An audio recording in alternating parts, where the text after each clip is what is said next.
You're watching DW News Asia. Coming up today, former Prime Minister of Pakistan Imran Khan is on the offensive after the attempt on his life last week. He accuses the current Prime Minister and the military for being behind the attack.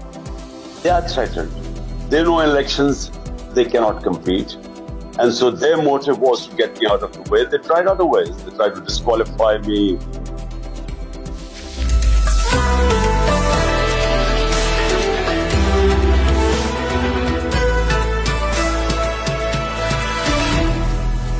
I'm Melissa Chan. Thanks for joining us. We have a special edition of DW News Asia today. In a few moments, we'll be speaking with Pakistan's former Prime Minister Imran Khan.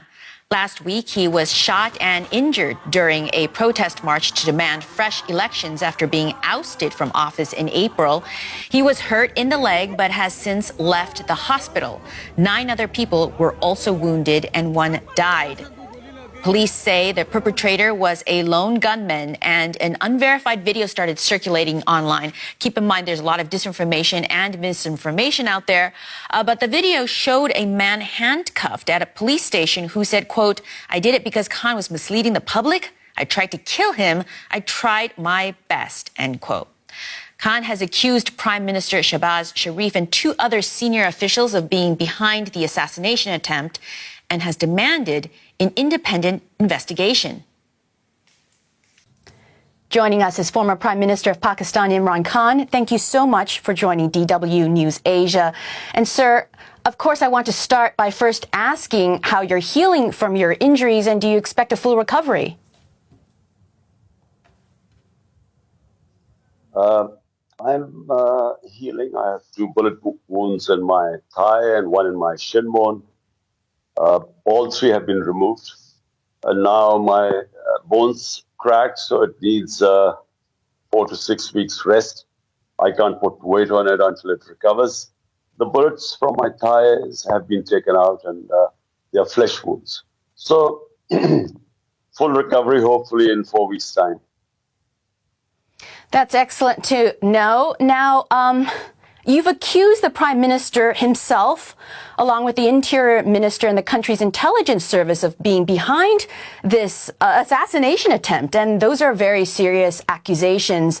What kind of proof have you been able to provide, and why are you saying this? Well, first of all, let me explain that the people who are threatened the most, who would want me to be eliminated, is the current government.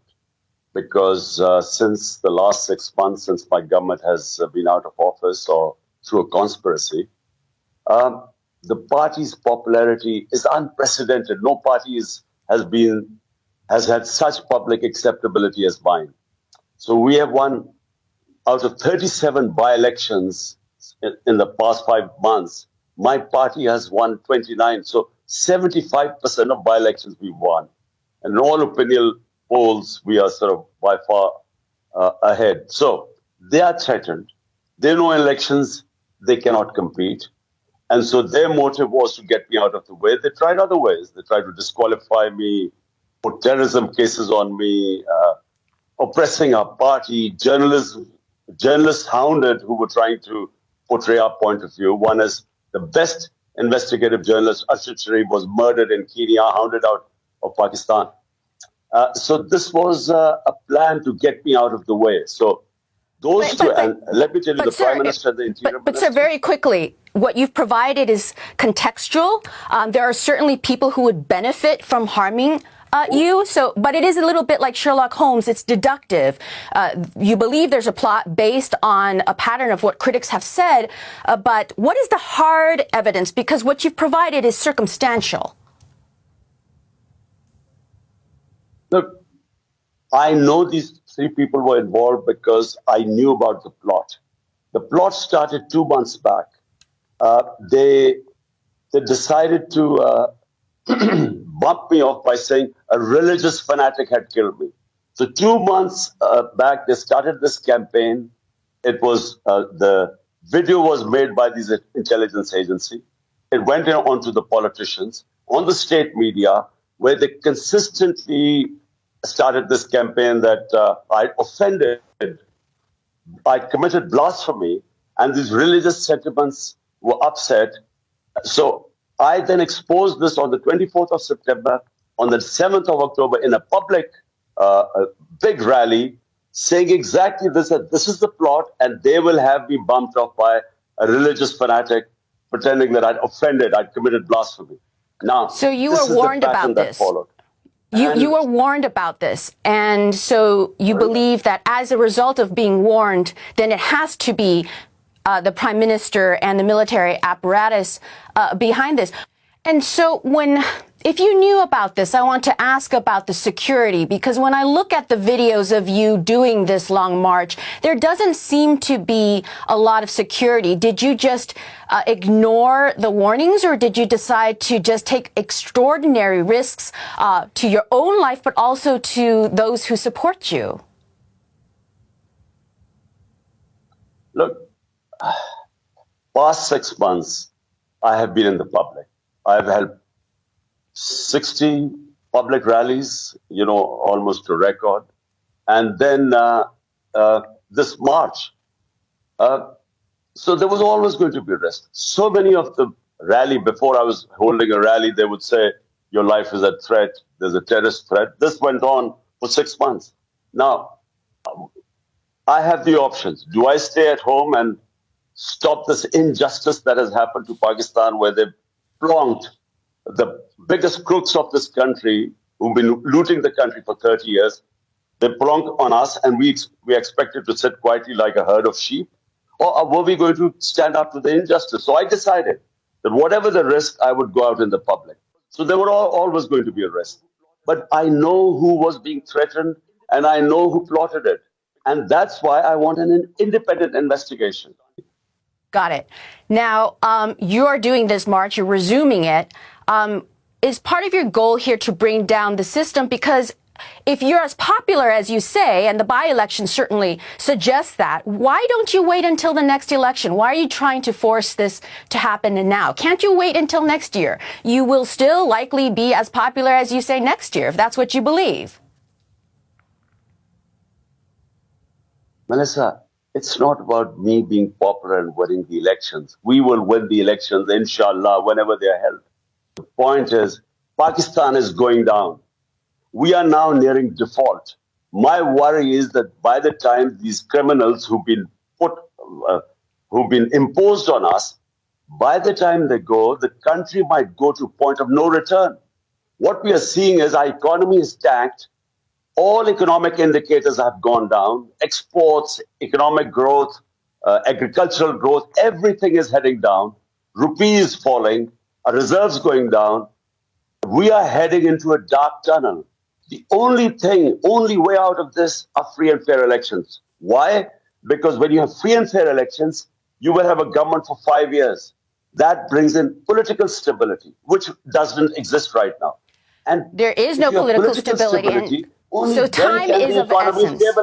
Listen, Melissa, economy can only stabilize if you have political stability, because only then the investors come in, only then people have confidence in the system.